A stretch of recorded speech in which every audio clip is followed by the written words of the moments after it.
দর্শক আসসালামু আলাইকুম। এই মুহূর্তে অবস্থান করছি নীলফামারী জেলার সৈয়দপুর উপজেলায়। আপনারা আমার ক্যামেরা ভিউয়ে দেখতে পাচ্ছেন অসংখ্য পাখি, সাথে রয়েছেন ইমরান ভাই। ইতিমধ্যে আপনারা ইমরান ভাইকে অনেকেই চেনেন, কারণ হচ্ছে আজকে থেকে 6 মাস আগে এই খামারটা আমরা একটা প্রতিবেদন করেছিলাম। তো ইমরান ভাইয়ের পরামর্শ অনুযায়ী অনেকেই উপকৃত হয়েছেন, অনেকেই ফোন করেছিলেন, পাখির খামারটা দেখেছিলেন, দেখার পরে অনেক পাখিও এখান থেকে ক্রয় করেছিলেন। অনেকেই এই পাখি বিষয়ে অনেক প্রশ্ন করেছেন আমাদেরকে। তো এই প্রশ্নের উত্তরগুলো আমরা দেওয়ার চেষ্টা করব। পাখির রোগবালাই সম্পর্কে, পাখির বাচ্চা সম্পর্কে, বিভিন্ন সার্বিক বিষয়ে যে আপনারা কমেন্টের মধ্যে প্রশ্নগুলো করেছেন, এগুলির উত্তর দেওয়ার চেষ্টা করবে ইমরান ভাই। এই জন্যই মূলত আজকে এই খামারে আসা। তো ইমরান ভাইয়ের ব্যাপক পাখি দেখছেন এখনও আছে। আজকে থেকে 6 মাস আগে যখন আমরা খামারটা করেছিলাম, অনেকের ধারণা ছিল যে এই খামার থাকবে কিনা। তো আপনারা নিজেরাই দেখতে পাচ্ছেন যে খামারের চিত্র এখন। তো বেশি কথা বাড়াবো না, আমাদের সঙ্গে রয়েছেন এই পাখির যিনি লালন পালন করছেন ইমরান ভাই। আজকে ইমরান ভাইয়ের কাছ থেকে প্রশ্ন উত্তর সহ এই 6 মাস আগে আমরা ভিডিও দিয়েছিলাম, তারপরের থেকে এই পাখির সমস্যা এবং সম্ভাবনা, এই বিষয়গুলো জানার চেষ্টা করব। ইমরান ভাই, নীল বাংলা কৃষির পক্ষ থেকে আপনাকে অনেক অনেক অভিনন্দন। আপনাকে অনেক অভিনন্দন। হ্যাঁ ইমরান ভাই, আমরা প্রথমে আজকে ভিডিওটা শুরু করব আমাদের দর্শকদের কিছু প্রশ্ন দিয়ে। আচ্ছা ইমরান ভাই, এই যে আপনার পাখিগুলো আছে, 8 থেকে 10 জনের আমরা কমেন্ট পেয়েছি যে পাখির চোখে পানি আসে কেন? আসলে পাখির চোখে পানি আসাটা হচ্ছে যে প্রথম স্টেপ, যে ঠান্ডা লাগার লক্ষণ। পাখির শুরুতে চোখে পানি আসবে, এটা যদি সঠিকভাবে সঠিক সময়ে চিকিৎসা না করা হয়, তাহলে পরবর্তী সময়ে সেটা দেখা যাবে যে তার নাক থেকেও পানি আসা শুরু হবে, এবং সেই পর্যায়ে বুঝতে হবে যে পাখিটার অলরেডি লাংসে ঠান্ডা লেগে গেছে। এর ফলে তার পাতলা পায়খানাটাও শুরু হতে পারে। তো প্রথম স্টেপে যখন চোখে পানি আসবে, তখন যদি আমরা আই ড্রপ ব্যবহার করি, তাহলে পরবর্তী সময়ে যে অসুস্থতা বাড়ার যে লক্ষণগুলো, এগুলো আর দেখা দিবে না। যদি আমরা আই ড্রপ সঠিকভাবে সঠিক সময়ে দিতে পারি, তাহলে ঠান্ডা লাগার চান্সটা একেবারেই থাকবে না। আচ্ছা, ধরেন ঠান্ডাটা লেগেই গেল, পাতলা পায়খানা শুরু হয়ে গেল, সেক্ষেত্রে কি খাওয়াবো? সেক্ষেত্রে আমি যেটা করি, মূলত ঠান্ডা যদি লেগেই যায়, তাহলে মনে করেন যে অ্যান্টিবায়োটিকের প্রথম স্টেপে না যাওয়াটাই ভালো। এতে পাখি দেখা যায় একেবারে নষ্ট হয়ে যেতে পারে। তো মূলত নর্মালি আমি যেটা রেজাল্ট পাইছি, আপনার মূলত যেমন আপনার প্রথম স্টেপে 2টা ওষুধ লাগবে, সিরাপ, আপনার অ্যামোডিস কিংবা ফ্লাজিল। আমরা যেটা ব্যবহার করি বাচ্চাদের ক্ষেত্রে, অ্যামোডিস কিংবা ফ্লাজিল, সাথে একটা নাপা নিতে হবে, বাচ্চাদের নাপা। তো আপনার মোটামুটি অ্যামোডিসটা আপনার 1/2 লিটারে 1 ml দিতে হবে, এবং নাপাটা 2 ml দিতে হবে, কারণ এদের যখন ঠান্ডা লাগে যায় এদের জ্বর আসে।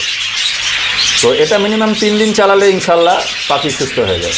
একবারে কি সব পাখিকে খাওয়াবেন, না যেটা একেবারে শুরু সেটা? যেটা অসুস্থ হয়ে যাবে এটার শুরুতে বাকি সব পাখি খাবে, যাতে এর ছোঁয়াতে কিংবা যদি ছোঁয়াচে রোগ হয়েও থাকে, পরবর্তী পাখিগুলো যেন অসুস্থ না হয়। এই জন্যে আপনার এই ওষুধটা সবগুলোকে প্রথম স্টেপে যদি সেই পাখিটাকে ড্রপ ব্যবহার করে, তাহলে পরবর্তী স্টেপে কোনো সিরাপ লাগবে না। আচ্ছা, আরেকটা বিষয় বলবেন, অনেকেই বলছে যে এরকম কলোনি সিস্টেমে পাখি করছে, সেক্ষেত্রে বাচ্চাটা ক্রস হয় কিনা, গুণগত মান ঠিক থাকে না, পাখিটাই তো ক্রস। আমরা যেটা ব্রিড করতেছি এটা সম্পূর্ণ ক্রস, কারণ মিউটেশন হিসাবে এত কালার এই পাখির নাই।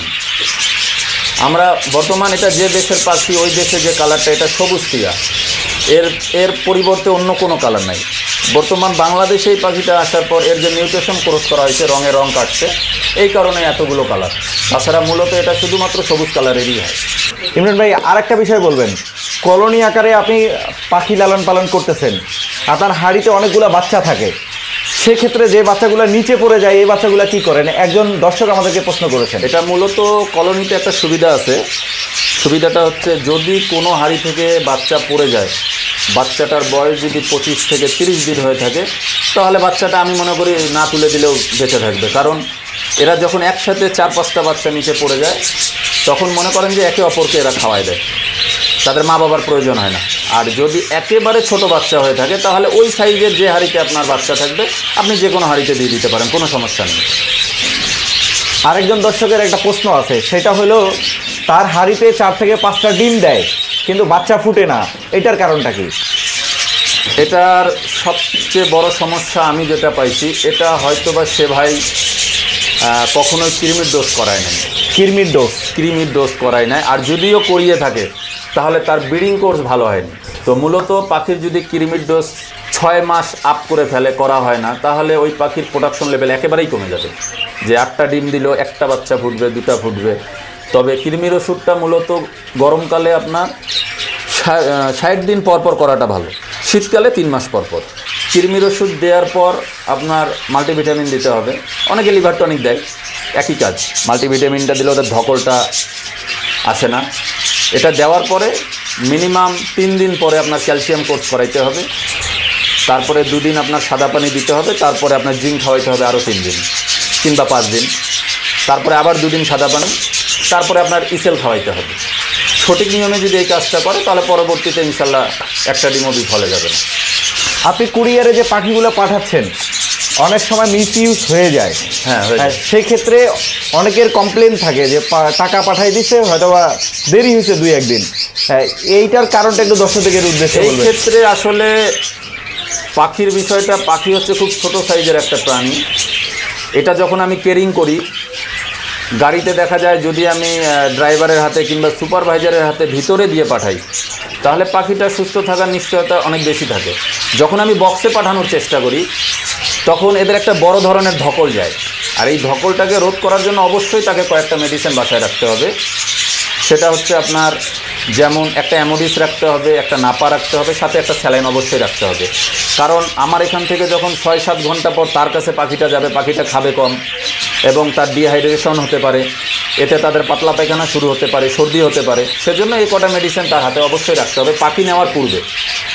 মানে আপনার এখান থেকে আমাকে অর্ডার দেওয়ার আগে সেই ওষুধগুলো তাকে উপস্থিত রাখতে হবে, তারপরে আমাকে অর্ডার দিতে হবে। মানে আপনার এখান থেকে পাখিটা যাওয়া পর্যন্ত হতে পারে অনেক ধরনের সমস্যা হতে পারে। হ্যাঁ, এই জন্য আগে থেকে ব্যবস্থা নিতে হবে। আচ্ছা, আমরা মোটামুটি দর্শকদের অনেক প্রশ্নের উত্তরই আপনার কাছ থেকে পেলাম। এখন আমি আসি আপনার খামার বিষয় নিয়ে। জি, বর্তমানে কি কি পাখি আছে আপনার এখানে? বর্তমান আমার তো প্রথম সফলতা যেটা, সেটা হচ্ছে বাজারিকা, দেখতেই পাচ্ছেন আপনারা। দ্বিতীয়, আমি একটা নতুন খামার শুরু করেছি, তবে এটার বিষয়ে এখন বেশি কিছু বলবো না, কারণ আমি নিজেও এখনও প্রোডাকশন পাইনি। তো এদের প্রোডাকশন লেভেল করার সময় ইনশাল্লাহ আগামী কোনো ভিডিও যদি ছাড়ি, তাহলে অবশ্যই সেটা নিয়ে আপনাদের সাথে আলাপ আলোচনা করবো। আচ্ছা, সেটা কি পাখি? সেটা হচ্ছে এই দেশি ওই ফ্রিন্স পাখি। ফ্রিন্সের জন্য আপনি আলাদা একটা ঘর, একটা সেটআপ তৈরি করছি এবং ইনশাল্লাহ কলোনি শুরু করে দিছি। কতগুলো পাখি নিয়ে শুরু করছেন? ওইটা 30 জোড়া। 30 জোড়া ফ্রিন্স। জি, আপনারা এখানে দেখলাম সুন্দর ফার্মা তৈরি করে তারপরে আপনি ফ্রিন্স পাখিগুলো রাখছেন। আসলে এই বিষয়ে একটু বলবেন। আসলে এরা, আপনি যদি হাঁড়ি দেন তাও প্রোডাকশন করবে, আপনি যদি বক্স দেন তাও প্রোডাকশন করবে। বক্স দেওয়ার একটা উদ্দেশ্য আছে, সেটা হচ্ছে হাঁড়িটা সবসময় ঠান্ডা থাকবে, শীতকালেও তাদেরকে ঠান্ডা লাগবে। ছোটো পাখি, ঠান্ডা লাগলে বাঁচার উপায় নেই। তো সেই কারণে আমি বক্স দিছি। বক্সটা গরমকালে শীত ঠান্ডা থাকবে এবং ঠান্ডাকালে বক্সটা ঠান্ডা হবে না, সেই কারণে আমার বক্সটা দেওয়া অনেক ভালো।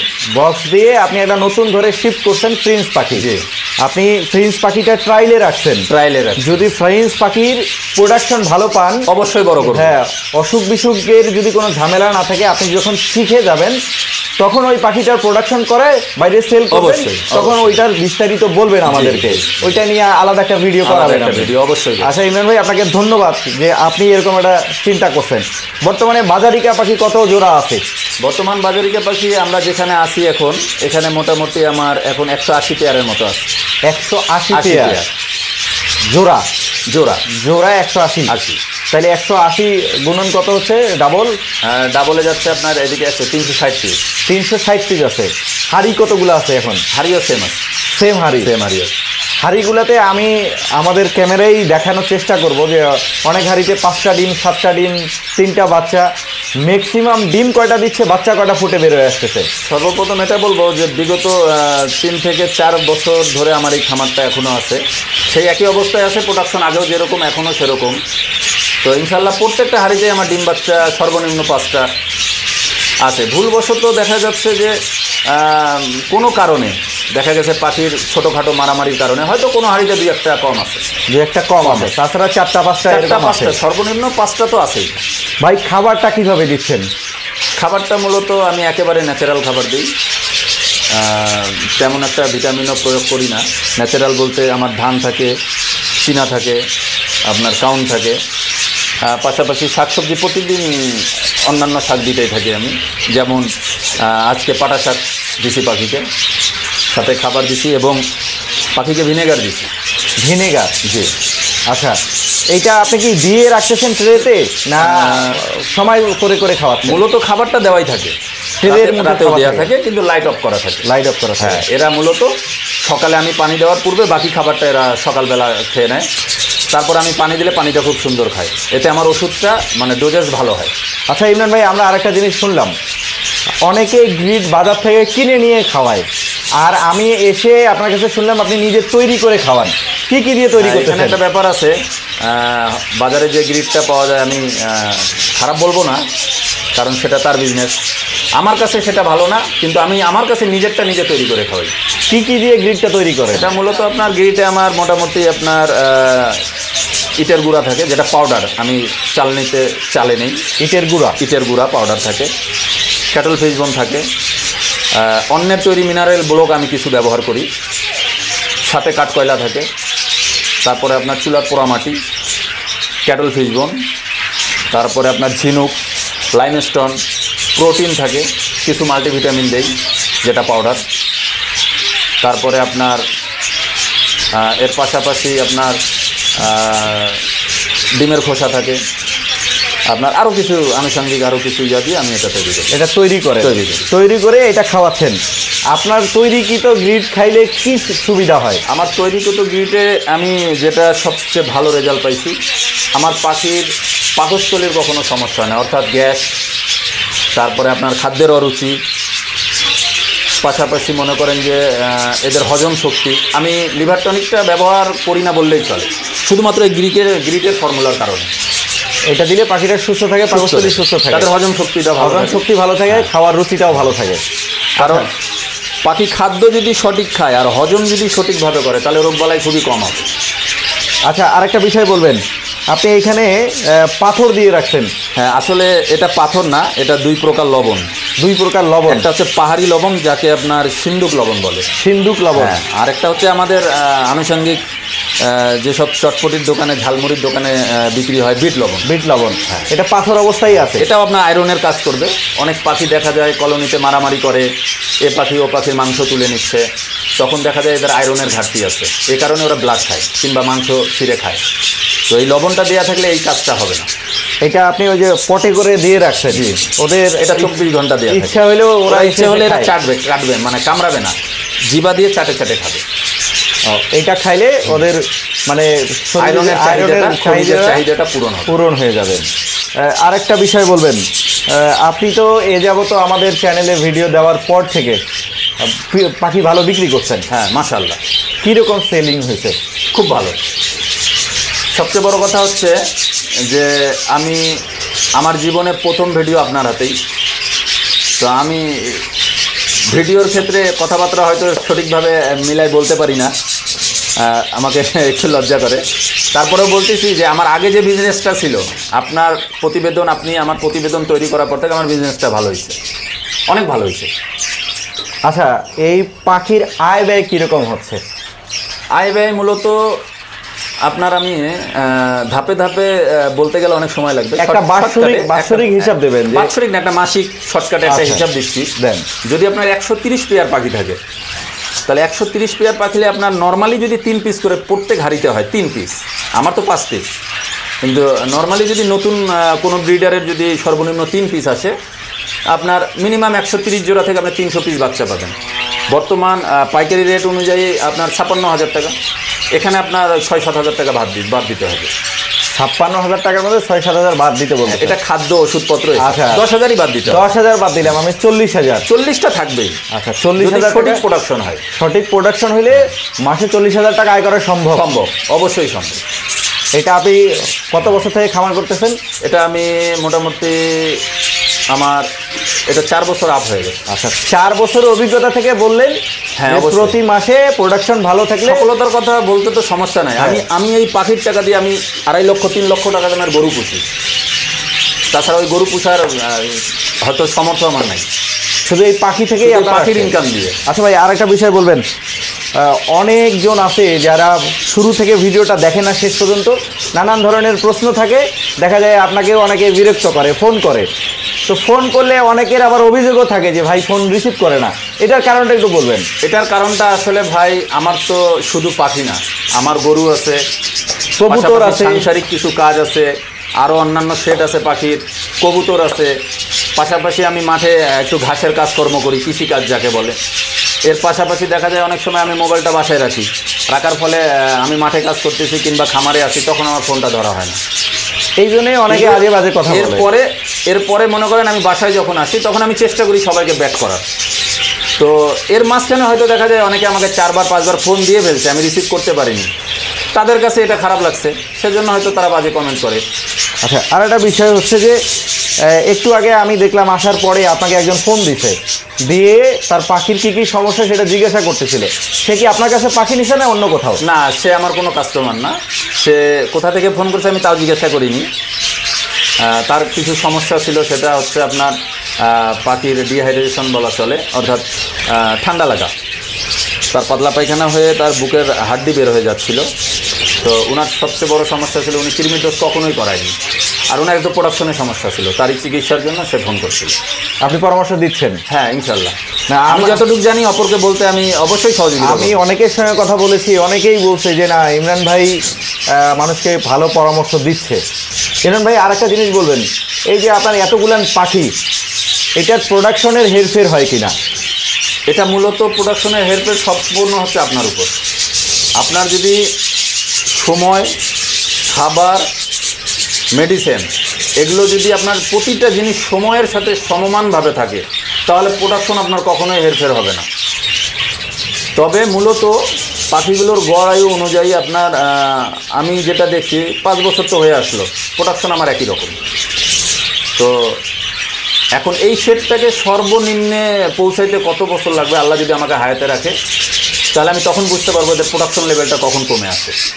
আচ্ছা, আপনি এই যে কৃমির ডোজের কথা বলছিলেন, জি, এটা আসলে কোন সময় দিতে হয়? ডিম দেওয়ার আগে? এটা মূলত আমরা অনেকে ভাবি যে পর্যাপ্ত গরম পড়লে কৃমির ডোজ করানো যাবে না, কিন্তু আপনি যখনই 6টা মাসে নিয়ে যাবেন কৃমির ডোজ, আপনার প্রোডাকশন অটোমেটিক কমে আসবে। কারণ আপনার আমাদের দেহে যেসব কৃমি থাকে এগুলো ভালো মন্দ দুটোই আছে। তো মন্দটাকে তো অবশ্যই রাখা যাবে না। এ কারণে আপনি যেসব সাপ্লিমেন্ট দেবেন, ভিটামিন, ক্যালসিয়াম, এগুলো পাখির শরীরে শ্যুট করবে না।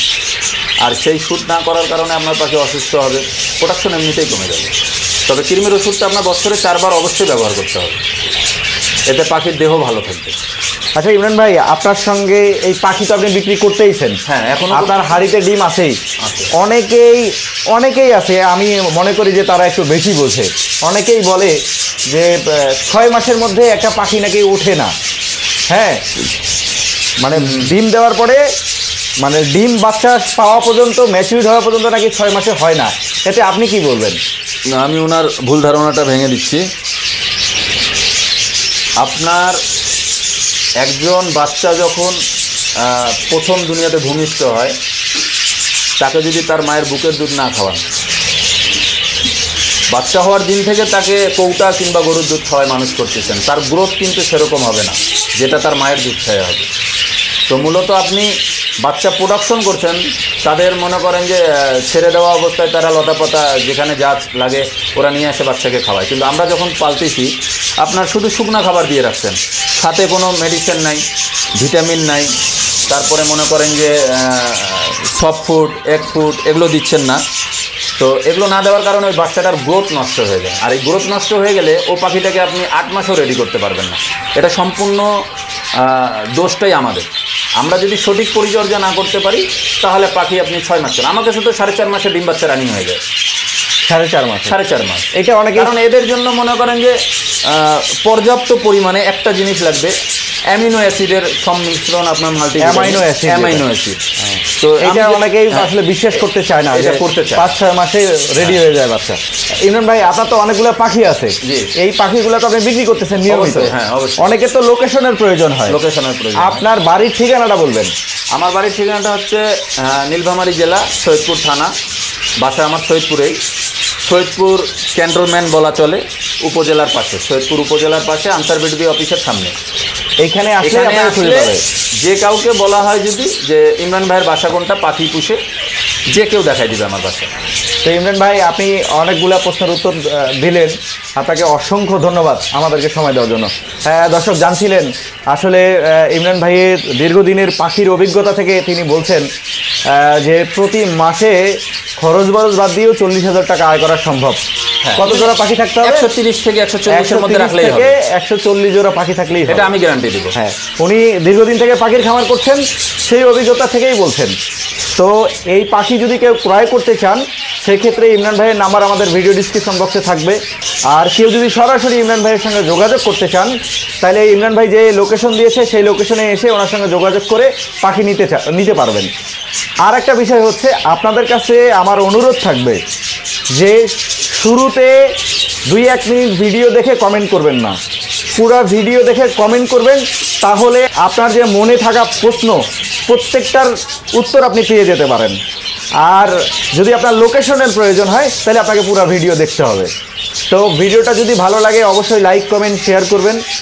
চ্যানেলটা সাবস্ক্রাইব করে আমাদের সঙ্গেই থাকবেন, কারণ এত দূর পর্যন্ত আমি এসেছি শুধু আপনাদের দোয়া এবং আশীর্বাদের জন্যই আসতে পেরেছি।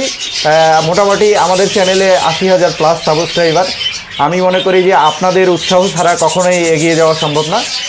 তো এরকম আরও নতুন নতুন ভালো ভিডিও দেখতে আমাদের একটি ফেসবুক পেজ রয়েছে, নীল বাংলা কৃষি নামে। আপনারা ফেসবুক পেজে যে যদি আমাকে ওইখানেও সাপোর্ট করেন, সেক্ষেত্রে আমি আপনাদেরকে আরও ভালো ভালো কন্টেন্ট উপহার দিতে পারবো। তো আজকের মতো বিদায় নিচ্ছি। যারা এতক্ষণ ধৈর্য ধরে ভিডিওটা দেখলেন, আপনাদেরকে অসংখ্য ধন্যবাদ। হেমেন ভাই, আপনাকে ধন্যবাদ। আপনাকেও অনেক ধন্যবাদ।